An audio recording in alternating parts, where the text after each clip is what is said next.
and Tony. Thank you all. The games of memory. It just doesn't matter. Do you remember when that actor, I can't think of his name right now, had that thing in his camp and they did a chant out of it? It just doesn't matter. It just doesn't matter. Some of the kids at camp were a little upset. I don't know if you guys remember that, but I'll think of his name before we're done. To heal is to correct perception in me and my brothers. There's no magic involved. Just the willingness to heal and be healed. And I can be hurt by nothing but my thoughts. And the other one I really love is I can elect to change all thoughts that hurt. I like to say, I don't know what anything is for, including this. Where my emotions go, where my confidence grows, where doubt may linger. And of course, in Miracles, the good news is know nothing and learn everything. Healing becomes a lesson in understanding. Understanding my higher self, understanding the people in our lives, understanding a person that walks down the street, and perhaps we glance at each other, maybe smile, or just notice. We can free the past from what we thought it was before. In the shadows, there's sickness in the mind, but it has nothing to do with the body.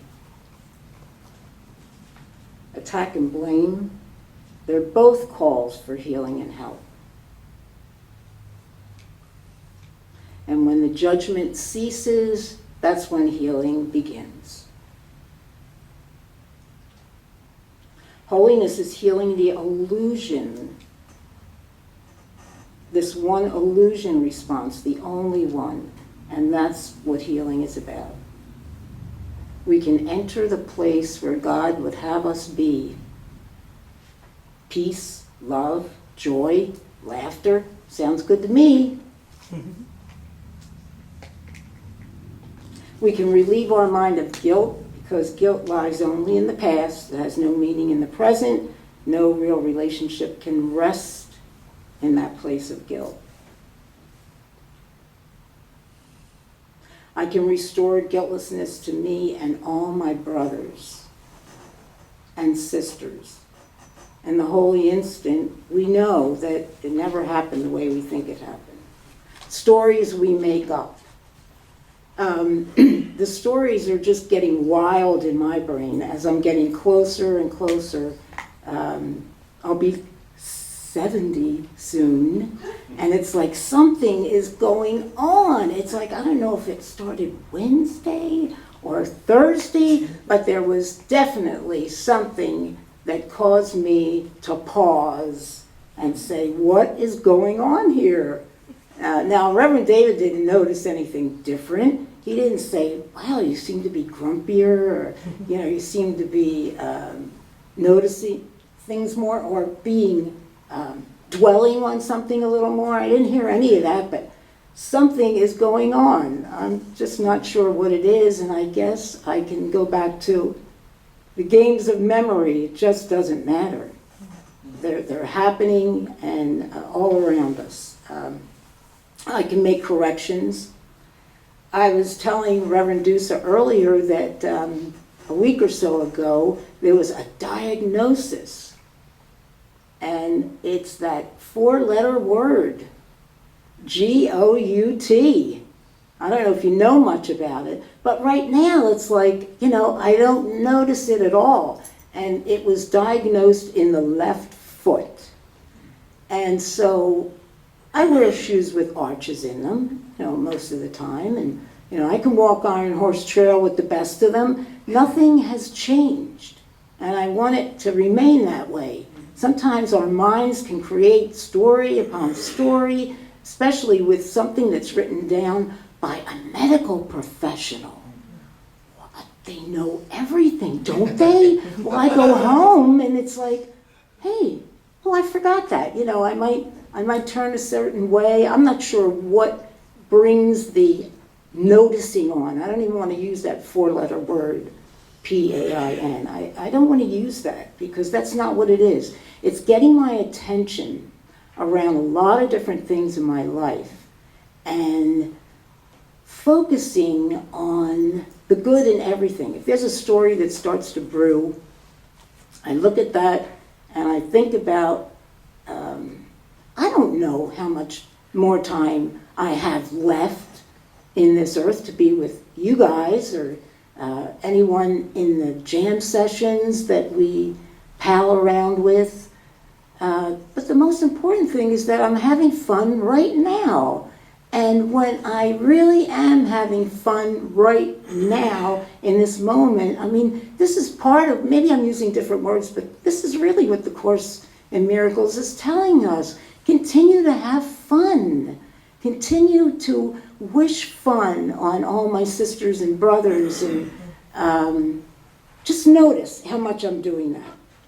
Now, my dad, I think of him and I remember his wife's name, my mother, my earth mother, his name was Lucy. You know, I think of the Peanuts characters and all. And she was having a lot of sense of humor in her life until the diagnosis for her came on of that SCZ word, whatever it is. And I don't want to say the whole word out, but it's like things started to change. I felt like a duck and cover kid. And I just, I had a lot of people supporting me. However, one day, with the help of my next door neighbor, when my mother was still employed, and my future sister-in-law and her husband came up in the car, they said, have your stuff out front, we're picking you up, we're taking you out of here. Because she felt like my mom was going to damage or cause some stir around the upcoming first marriage. Now, Reverend David knows my first husband, Vincent, and I was married to him for less time than I've been with David, so it wasn't all that long. Maybe it was about 20 years. But I really appreciate that I had, you know, I could see what was going on in the relationship with Vince. And I could continue going to 12-step meetings at the time. That's what got me there. So that was important for me in my growth. And we can now hug each other. When Reverend David and I went back for the seeming birth of our grandson, Mateo, who I was told was going to be born sometime in August. We arranged our dates and all that, but he really wasn't born until September. But I get to see him through technology, and they are sending films out all the time. I get to hear him, and I really love that. All my other grandchildren are like within hug space of me, you know, and we can hug each other, and I think about, you know, the games of memory and what they bring up. It's like, oh gosh, how come one of my sons decided to settle back there on the East Coast where he was born? You know, I don't know, but it's a good thing. And he communicates really well with me. I have to say, he's the middle child. I have a younger daughter than him, and my oldest son, Mike, who does live in the area. So both of them are, Lorraine is in the San Francisco Bay Area, and Mike is now in an area not far from Concord.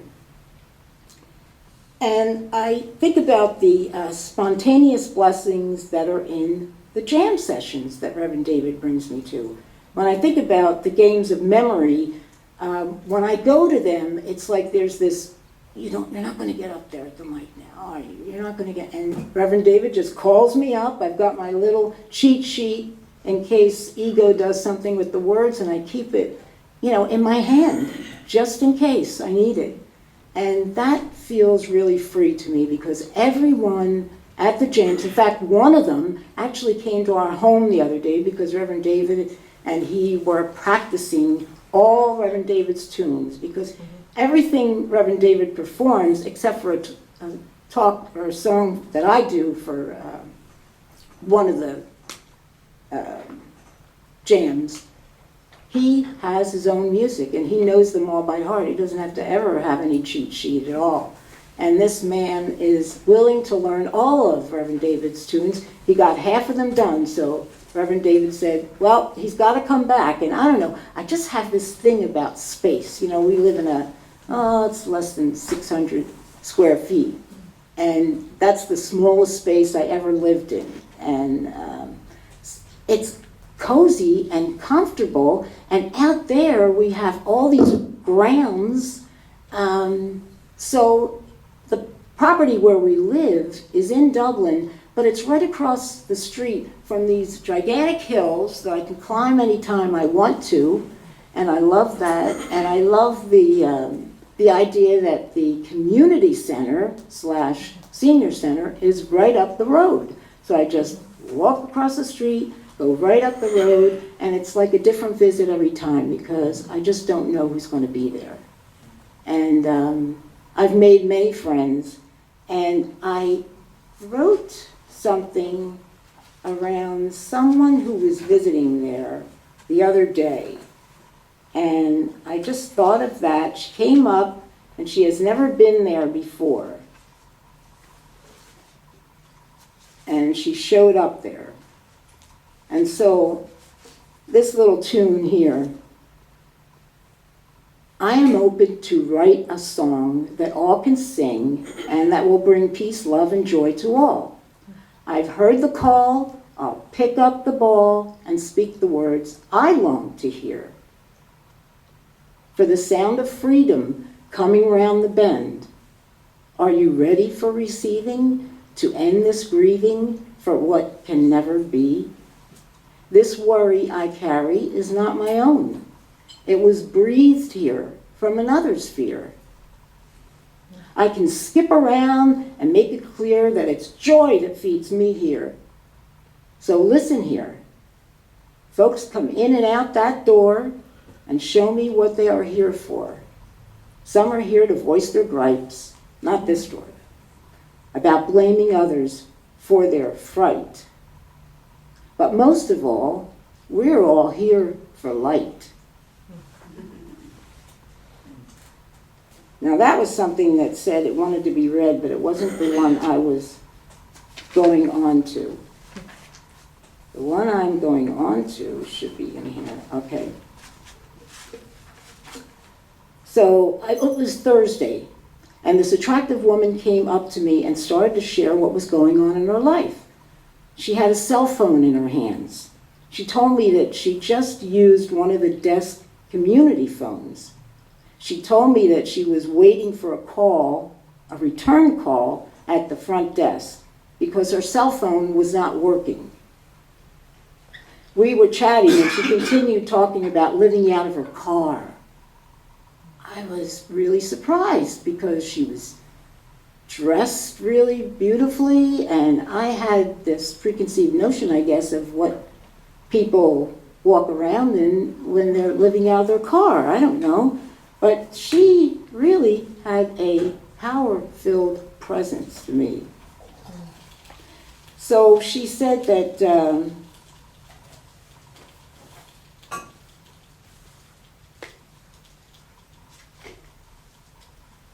some of the words that started flowing from my mouth as I shared information with her, she started to smile. She actually was grinning from ear to ear. We spent about 30 minutes together, then I excused myself. And we didn't talk about, why she was living where she's living. That really wasn't the important thing. We were just supposed to connect with each other for a moment, and we did. And I sure appreciate those holy instants. I may never see that woman again, but our hearts were touched, and we parted as two happy children with confidence that we are being guided to what we need in every moment. in that moment, in every moment. I like one of Reverend David's tunes. I'm going to move on to some of the things that Reverend David inspires me.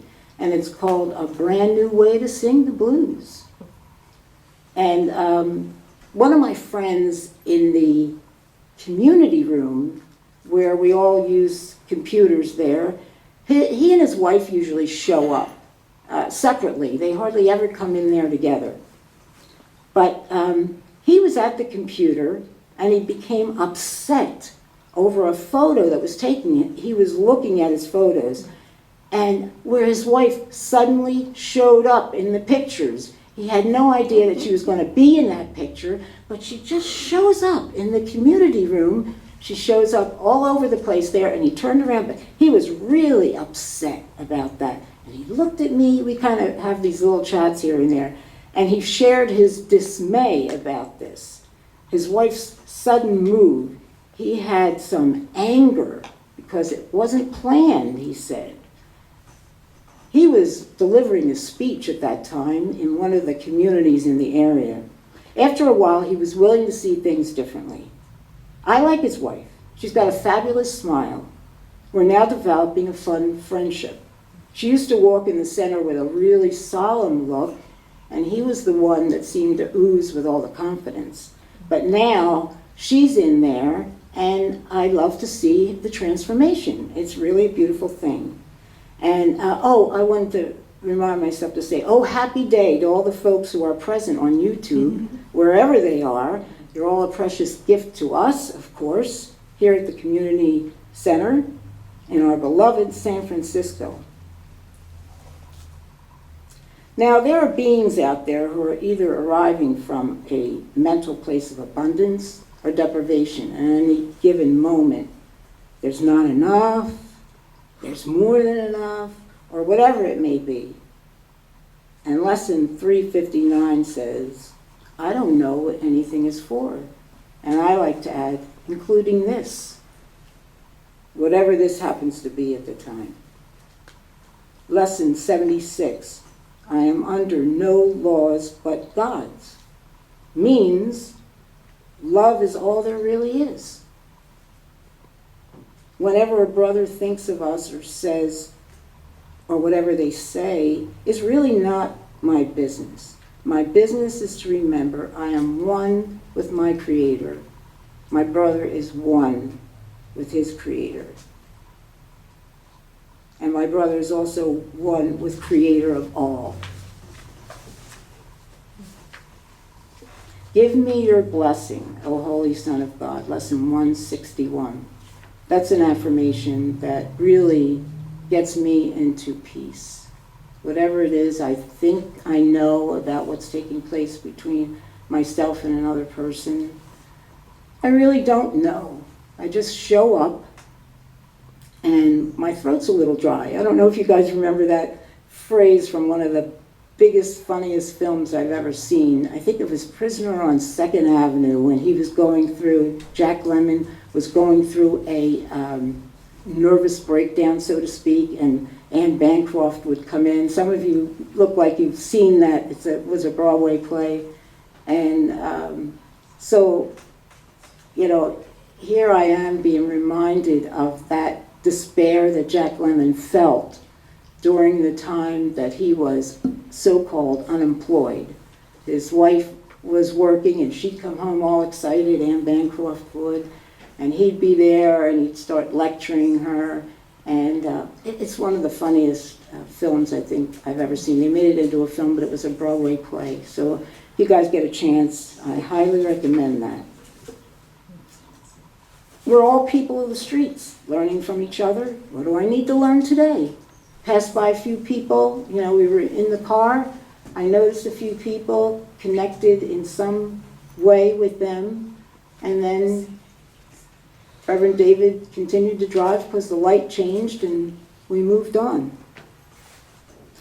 One day I was watching on Netflix, Keeping Up Appearances, you know, that British comedy. I've talked about that before. I really love the way Hyacinth tries to make everything nice and perfect. And above anyone's criticism. So this particular one was about the story of the fungus infection. Her husband started to tell her, and she has this thing about the word fungus, but her husband starts to tell her that it's itchy, that he has itchy toes. And he is always highlighting, and she is always highlighting, but she highlights the look good presence. Everybody needs to look good.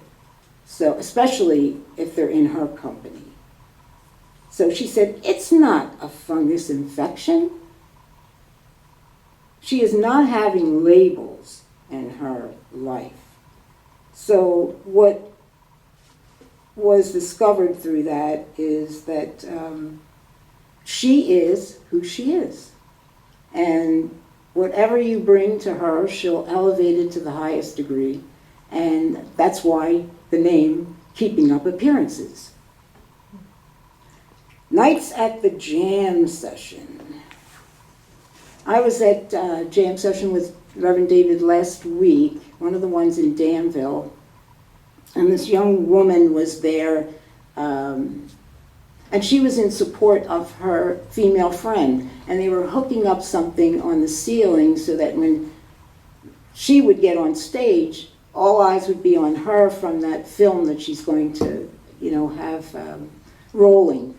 So her friend started to talk with me, and she said, oh, I could never go up there and do that. So it gave me another opportunity to encourage her. It's perfectly fine for you to go up there. You will be good, You will be good because it's inside of you, and if you have that heart's desire to sing and sing before an audience, this will be what you're destined to do. And so she thanked me. I really like, hanging out in bars that way, Reverend David and I don't drink alcohol.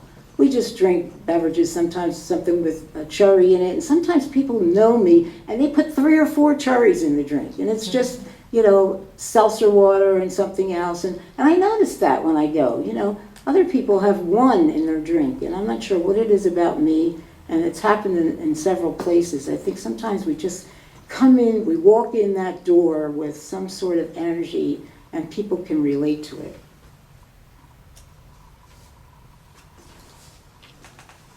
In A Course in Miracles, talks about suspicion. And I can let myself know that I'm worthy. I am worthy. I can remember what needs to be remembered. There's no will but God's and mine and yours, I add. And we're all under God's protection. In a workbook companion, Alan Watson and Robert Perry say that the Course encourages us to make use of the power of our will. It constantly asks us to choose again and says the power of decision is your one remaining freedom. So we can all choose. Will we choose that there be light? Are we ready for that light?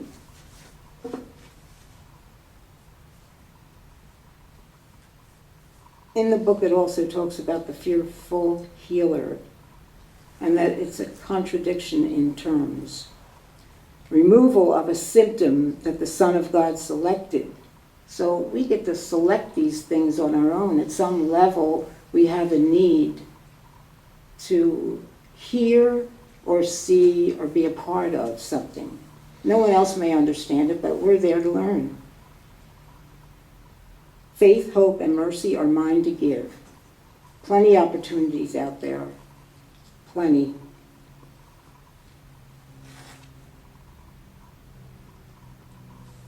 Realize that there is nothing faith cannot heal. Love remains the only present state.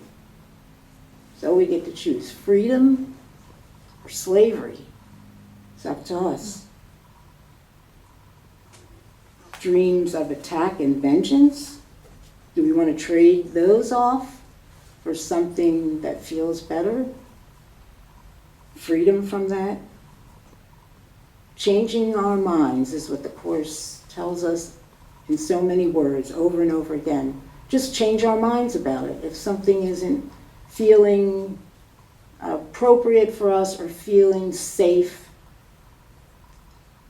the ego perhaps has made up a story, and if we buy into it, if we believe it, then it just continues to regurgitate all the nothing that it has to offer.